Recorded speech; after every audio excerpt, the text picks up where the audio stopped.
la emoción de emprender un nuevo viaje y los felices reencuentros. Hoy damos inicio a otro recorrido por el vasto territorio del pensamiento, la ciencia y la creación estética. Términos que en última instancia son la misma cosa.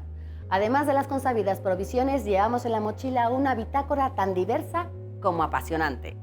Del jazz al rock, del arte plástico a la actuación, de la literatura al trabajo científico de avanzada. En fin, un trayecto que irá sumando tantas escalas como sea posible en esta segunda temporada. Esto es Gramáticas de la Creación y para nosotros es un privilegio verlos de nueva cuenta. Bienvenidos.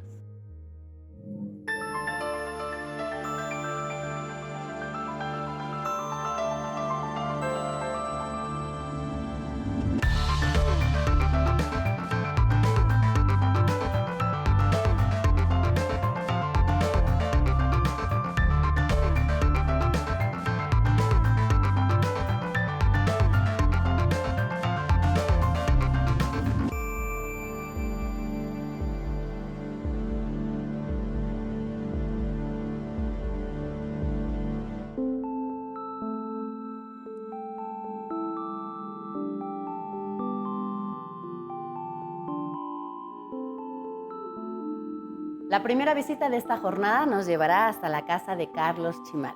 Las conversaciones con este escritor siempre son estimulantes, pues nos conducen hacia el encuentro de la belleza en la ciencia, esa zona del conocimiento en donde incluso en los experimentos de vanguardia anida también una búsqueda estética.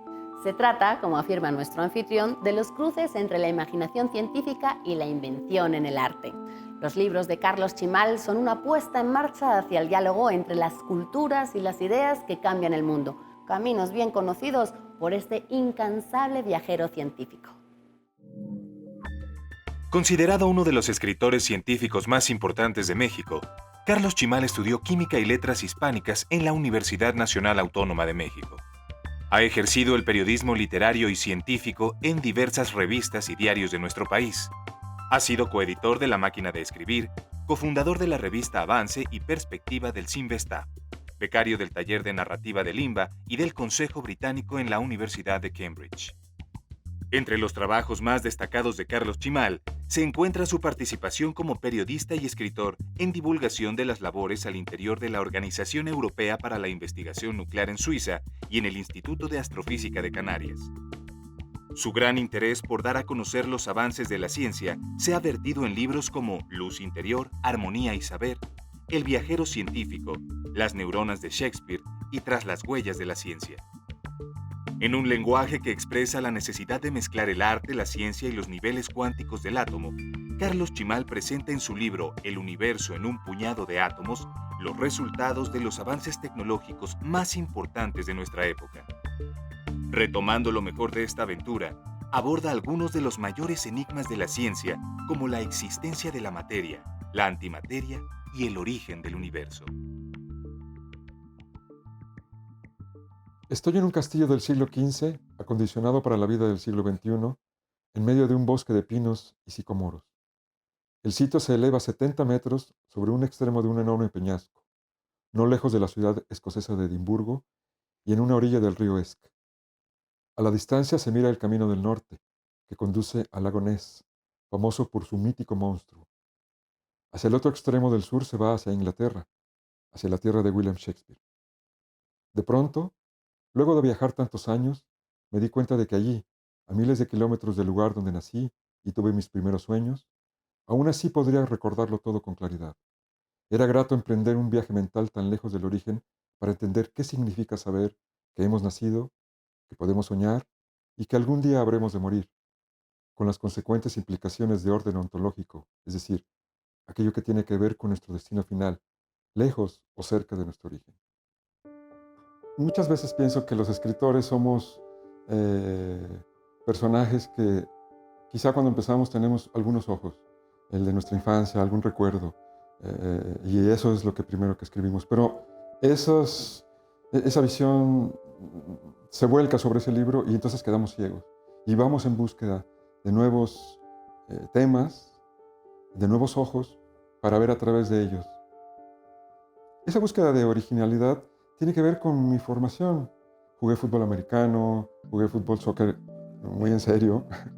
Pero también tuve la suerte de encontrarme con el renacimiento de las ciencias contemporáneas.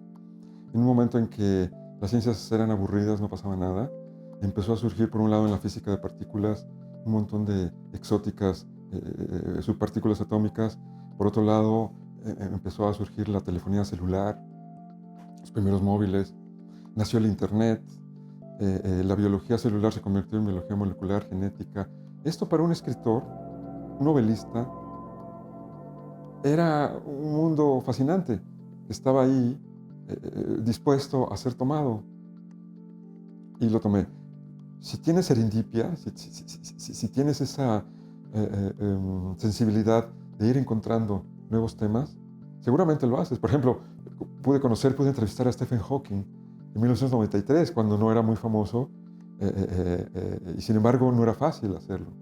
Pero te las ingenias porque quieres platicar con ellos, porque quieres compartir ese conocimiento, esa nueva poesía, genuina poesía, no de palabrería, sino de verdadera profundidad semántica, semiológica, de continente y de contenido. Con el público, compartirlo con el público. Por lo que alcanzo a ver, he aprendido que la aparición de nuevos conceptos, estilos, tendencias y formas en el arte tiene algún extraño, sorpresivo y profundo vínculo con los descubrimientos científicos y los inventos tecnológicos. Entonces, es posible afirmar que lo que motivó y motivará a los artistas no son sus sentimientos, su búsqueda estética ni sus preferencias políticas, ni siquiera sus errores, miserias y adicciones, sino las ideas alrededor de la ciencia y los juguetes técnicos que ellos mismos han ayudado a comprender y a crear. Tras los huellas de la ciencia es una memoria de muchos años de explorar, de reflexionar sobre los temas que forman el cuadrillo de la imaginación, que son la ciencia, la literatura, la tecnología y el arte. El universo en un puñado de átomos solo recoge la experiencia de ir a los aceleradores de partículas. Fermilab, el Deutsches Elektron-Synchrotron en Hamburgo, el CERN en Ginebra, en Suiza. Esas experiencias es ir atrás las huellas de esa ciencia, pero en su relación con la literatura, con las artes, cómo esas personas viven. Es un privilegio, es muy especial, es gozarlo intensamente en el CERN, en este lugar donde se ven las partículas subatómicas, donde yo no hago investigación, simplemente mi investigación es humana, digamos, yo voy a platicar con ellos, pero también en Canarias, ¿verdad? Al otro lado de la escalera del universo, donde se ven las galaxias, igual ir a observarlas, a estar un rato platicando con ellos, qué hacen, cómo hacen, estar varios días para ver qué pasa, ¿no? Simplemente, porque si no vas, no pasa nada.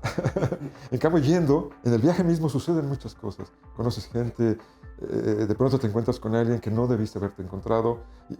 Por ejemplo, me pasó con Peter Higgs, ¿no? Yo iba a ver a Christopher Llewellyn Smith y cuando llego, yo traía una camiseta, yo estaba bastante joven, y traía una trenza y una camiseta que decía Alba, camiseta negra con Alba, que Alba es Escocia en gaélico. Y entro y busco al profesor Llewellyn Smith. No, está en un seminario. Ahorita, pero ahí vienen saliendo, justamente, ¿no? Esas cosas que ¡pum!, ¿no? ¿Y quién iba saliendo con él? Peter Higgs, que en ese momento no era famoso. Era conocido entre ellos, pero eso fue hace 20 años antes de que ganara el premio Nobel. Entonces me acerco y le digo, oiga, profesor Higgs, ¿qué pasaría, qué va a pasar con ustedes si no descubren la partícula que usted cree que existe? Se me queda viendo y me dice, mire, pues vamos a terminar vendiendo camisetas como la que usted trae puesta al pie del castillo de Edimburgo, ¿no? y esas cosas, ese tipo de anécdotas, ¿no? Que son buenas para contar, ¿no? Para que la gente se enganche de otra manera. No los quieres instruir, no los quieres educar, simplemente quieres compartir una buena historia con ellos. Monterroso solía recordarnos que los escritores vivimos de frases y oraciones, y que este gusto por las letras nos pega sustos y nos mete en apuros, pero al mismo tiempo nos ofrece oportunidades en tiempos de crisis. Así, la necesidad de sostener una conversación, un desafío, un choque de fuerzas en sí mismo, y de traducir. Otra forma de jugar a las vencidas, en este caso con el idioma en turno, son la materia prima de esta tribu que busca compartir su experiencia con el mundo. Sin embargo, a veces el pebetero literario no basta para alumbrar los sueños de un creador y perseguir sus anhelos, de manera que algunos buscan inspiración en las ideas científicas y sustancia en los objetos tecnológicos a fin de encarnar sus visiones. Entonces estamos en mi lugar de trabajo, donde desahogo las ideas que traigo gestando a lo largo del día. Me levanto más o menos temprano, desayuno consistentemente para tener energía y me vengo a trabajar un rato en cosas o contestar algunos mensajes que vienen de otros países con la diferencia de horarios. Es importante contestarlos temprano, ponerme al día en algunas lecturas y alrededor de las 10 de la mañana me voy a la alberca a nadar. Es ahí donde es una forma de meditación. Nadando, ejercitándome en la respiración y tratando de hacer, no soy buen nadador, pero trato de hacerlo bien.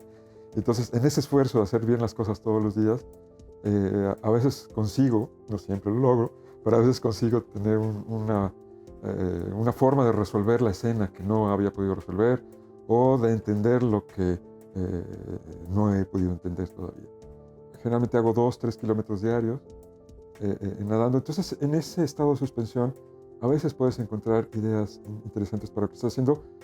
Y si no, como Monterroso nos invitó a hacer, pues obligarnos a hacerlo, ¿no? No es de que la inspiración te va a llegar y vas a... No. Vas a escribir la escena donde el personaje conoce a la que va a ser su mujer dentro de unos años, pero luego lo va a asesinar. Por ejemplo. Cosas así. Entonces tienes que escribir esa escena, ¿no? Y entonces tengo todos mis armados, mis Kindle, la viejita y la nueva, tengo mi tableta, tengo mi computadora, tengo libros importantísimos, ¿no? Esto es una maravilla, ¿no? No quiero a Siri, no necesito Siri, ¿no? Pero tengo todas estas maravillas, ¿no? La Enciclopedia de México y la Británica, ¿no? Que también son fundamentales, ¿no? Son cosas que son objetos muy valiosos. Yo soy un explorador de las situaciones extremas, tanto humanas como naturales. Eso es lo que creo que soy. Un pionero que se adentra en tierras ignotas, donde otros no se han atrevido o se han atrevido después, cuando ya el camino está andado. Tanto en los deportes, como en la literatura, como en la ciencia, como en la historia. Esos son mis 4 temas fundamentales. Mi propuesta es por una literatura extrema.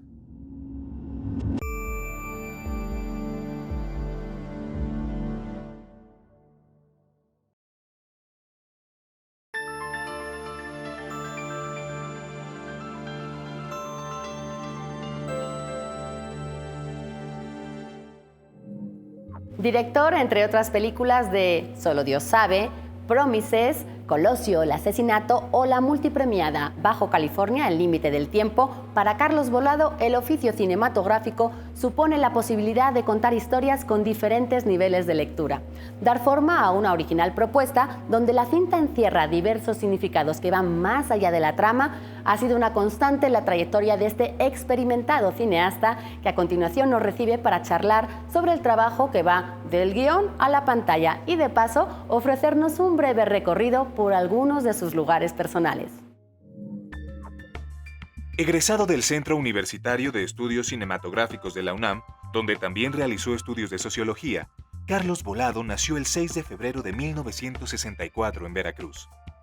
Inició su trayectoria con directores como Alfonso Arau, María Novaro y Carlos Carrera, pero no fue hasta el año 1998 cuando debutó con su primer largometraje, Bajo California, El límite del tiempo, donde el cineasta representa la historia de un artista plástico de origen mexicano que decide viajar por las costas de Baja California en busca de sus orígenes.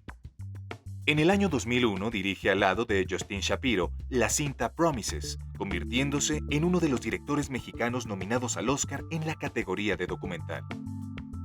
En su narrativa, Carlos Volado ha encontrado la manera de cruzar los límites de las fronteras, las clases sociales y sobresaltar valores como la amistad, la justicia y el perdón. Su inquietud por los problemas políticos y sociales lo llevó a dirigir proyectos como Colosio, el asesinato en 2012 y Tlatelolco, verano del 68 en 2013, en los cuales Volado hace una crítica al gobierno y a las relaciones de poder que han marcado a nuestro país. Como contador de historias, Carlos Volado da un giro radical a su creación y en el año 2017 realiza la adaptación de la película Tres Idiotas, basada en una producción hindú del mismo nombre y en la cual el director aborda la comedia a través de un discurso donde la educación, el amor y las grandes ideas son esenciales para mantener una actitud positiva ante la vida. Para mí el cine es básicamente contar historias, entonces yo lo veo como el cine y la televisión y los medios que sean, finalmente lo que uno va a hacer siempre es contar historias y eso es algo que yo en algún momento lo he dicho en entrevistas, que es que los storytellers, los contadores de historias vienen desde las épocas de las cavernas y las oquedades donde vivían los hombres que se contaban sus experiencias para aprender del mundo, ¿no? Para decir, cuando el cielo está rojo, quiere decir que va a llover y que va a pasar esto y ahora parece que va a haber frío. Y contaban historias. Eso nunca ha dejado de existir. Entonces lo que yo creo es que los medios pueden cambiar de muchas maneras. Puede hacerse distinto, pueden ser otro tipo de cámaras, pueden ser otro tipo de formatos, puede ser interactivo o no interactivo. Pero lo que nunca va a desaparecer somos los contadores de historias. Si yo no estuviera en el siglo XXI filmando y estuviera en el siglo XIX, quizá estaría escribiendo una novela de folletín y estaría contando cuentos o contando historias, ¿no? Entonces creo que básicamente para mí el medio audiovisual, el esculpir en el tiempo, como decía Tarkovsky, es contar historias y eso para mí es lo más importante. Donde pones la cámara ayuda y hay una gramática, yo sí creo en la gramática del cine, de las imágenes, ¿no? Y donde se pueden construir planos y demás. No soy de un agente del plano fijo y este cine de plano fijo y que las cosas pasen dentro del cuadro, sino me gusta interactuar y usar la gramática y acercarme y construir frases visuales con la cámara, ¿no? Pero al final lo que cuenta es la historia que estás contando. Si no te atrapa la historia, si no te dice algo, si no te llega, si no te conectas, pues deja de importar la forma o lo que sea. Yo estoy muy orgulloso solo de dos películas mías, que son Bajo California y Colosio, que son películas que yo escribí. En Bajo California fue muy difícil, pero la produje, la escribí, la dirigí. Mi idea era hacer una serie, siempre tengo ideas locas, y era hacer, Bajo California era una serie de televisión y una película.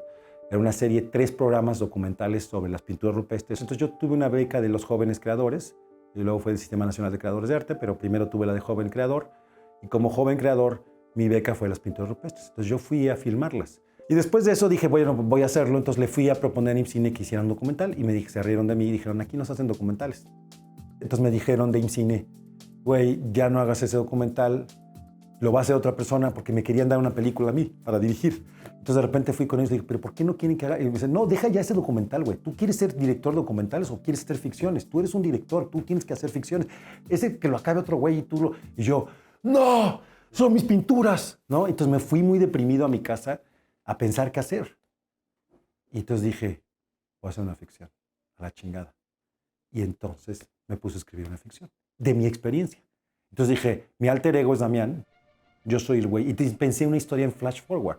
Es muy raro, ¿eh? La verdad es que es como místico, mágico, como la película. Porque en lugar de hacer una película de flashback, el flashback fue lo que yo había vivido en la sierra. Pero el flash forward, la historia para adelante es, escribí que Damián Alcázar vivía en Estados Unidos, que iba a tener un hijo y que era un güey mexicano que se había vivido en Estados Unidos. Todo eso no me había pasado y me pasó. Entonces agarré esa idea y dije, los personajes son las pinturas, el paisaje es un personaje. Si el paisaje es un personaje, lo que necesito hacer contar es la historia de estos dos hombres. Este hombre viene de Estados Unidos y entonces tiene que dejar... Entonces yo tenía varias condiciones. Primero pensaba, este hombre tiene que dejar la cultura, la civilización y la tecnología. Entonces por eso, mientras va avanzando hacia el sur, deja el coche, deja todo lo que tiene y se queda nada más la esencia de un ser humano, que es tú, un güey caminando, ¿no? Como hemos caminado durante millones de años. Entonces dije, eso va a ser. Luego, el personaje de Gabriel Retes lo iba a ser mi hermano Jorge, que fue el primero que se lo ofrecí. Y se lo ofrecí luego a Gabriel, que hace mucho que no había actuado, y después de ahí volvió a actuar de nuevo. Dice, yo lo reviví como actor, me dijo. porque dije, yo te escogí a ti, Gabriel, porque tú tienes tu propio camino, y de eso es lo que quiero hablar. Hay un camino que es la carretera, y hay gente que toma otro camino, como tú, que a su manera hace sus películas familiares y lo que sea, pero tiene su propio camino. Le dije, entonces tú eres un güey que pasa por la carretera y se sale y se va por un sendero perdido. Y eres ese personaje. Entonces tú, para mí, eres ese director de cine. Y este es para los... Yo hago películas también. Yo tengo toda una teoría del cine en capas, ¿no? O sea, son como en inglés layers, ¿no? Son en capas. Entonces la primera capa de Bajo California era una película clásica, sí, de este hombre, no sé qué, pasa, ta, ta, ta.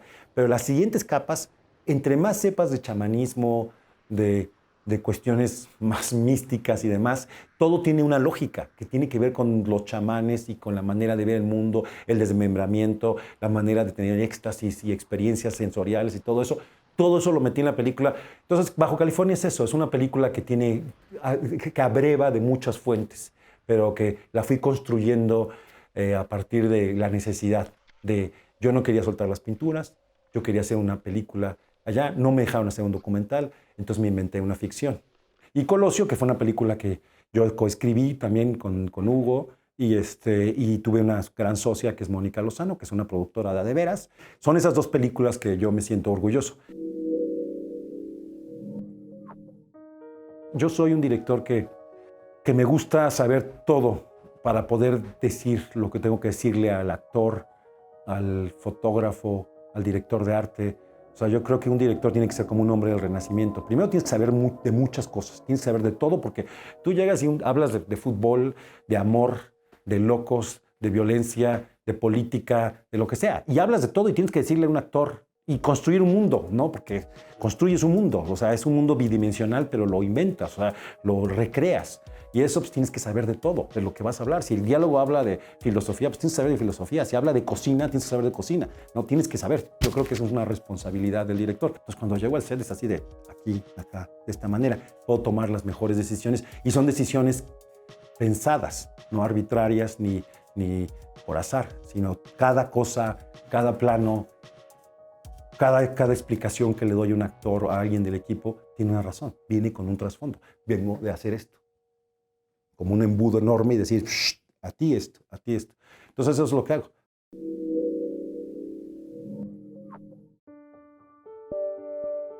Estamos aquí en mi estudio, aquí normalmente preparo las películas, las series, lo que filmo. Los directores ya no tenemos la oficina del director, ¿no? Ya no existe esa figura. Tanto mucho lo trabajas desde tu casa, ves videos en la computadora, te mandan los castings en sitios, ¿no? Entonces uso mucho la computadora en ese sentido para trabajar, para ver actores, para leer los guiones. Aquí hago mis anotaciones y hago mis Skypes también. O sea, todo esto es un mundo ya más virtual donde el director solo voy cuando a la oficina, digamos, de producción, a juntas.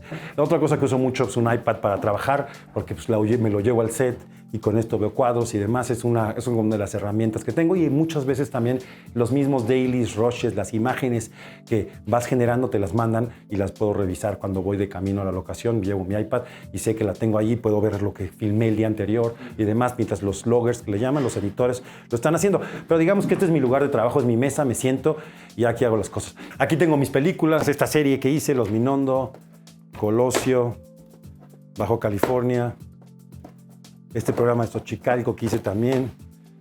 Esta es la película de Olvidados, la que hice con Alcázar, que en Bolivia. Este es Tlatelolco. Este es Solo Dios sabe, ¿no? Este es Estado de Gracia, que es otra serie que hice. Estos son los programas de Lonely Planet que hice con la mamá de mi hijo, también para la televisión inglesa. Este es otro póster de Bajo California, ¿no? Hay dos versiones de los pósters, que son estos dos, ¿no? Los dos pósters de Bajo, que son las dos versiones. Y tengo otras cosas también mías. Acá está Promesas también, que es la película que hizo sobre los niños palestinos israelíes.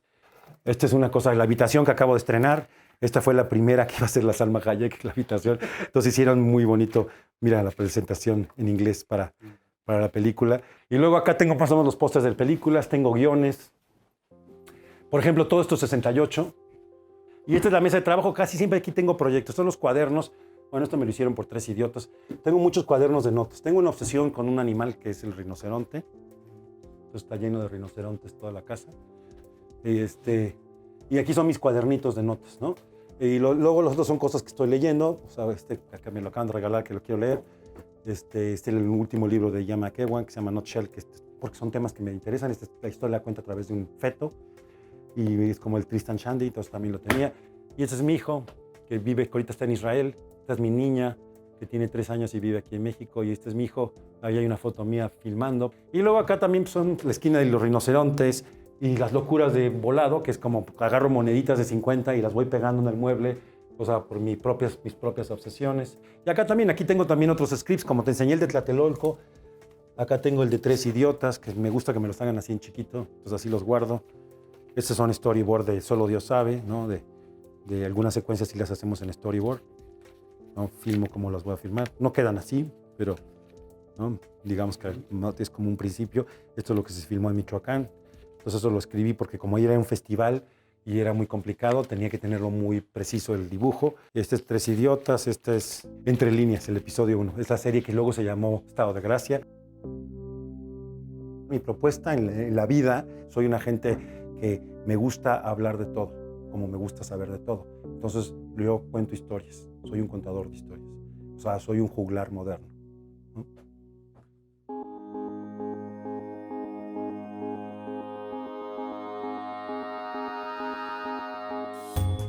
Y es así como terminamos nuestro episodio de hoy. Literatura y cine, qué mejores coordenadas para la carta de rumbos con la que hemos dado inicio a esta segunda temporada de Gramáticas de la Creación. Carlos Chimal y Carlos Volado, el viajero científico y el contador de historias. 2 enriquecedoras charlas que esperamos que hayan disfrutado tanto ustedes como nosotros. Agradecemos a Universum, el Museo de las Ciencias de la Universidad Nacional Autónoma de México, que tan amablemente nos ha abierto sus puertas y ha hecho posible el banderazo de salida para este viaje a los procesos creativos del arte y la ciencia. Un beso y hasta la próxima.